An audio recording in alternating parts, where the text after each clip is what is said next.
how to find and view all your favorite photos and videos in the picture gallery on the Samsung Galaxy S24 series. First, tap on the home button to return back to the home screen. On the home screen or in the app screen, open up the picture gallery, and then in here go to albums. So tap on albums, and then at the top here tap on favorites. In the favorites album, it will display all of your favorite photos and videos.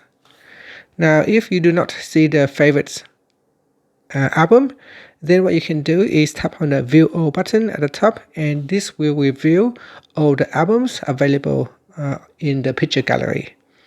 You may also need to tap on the more button, then tap on select essential albums and make sure favorites is selected. If it is selected, then it should appear in your albums tab in here. And that's it. After, you can tap on the home button to return back to the home screen.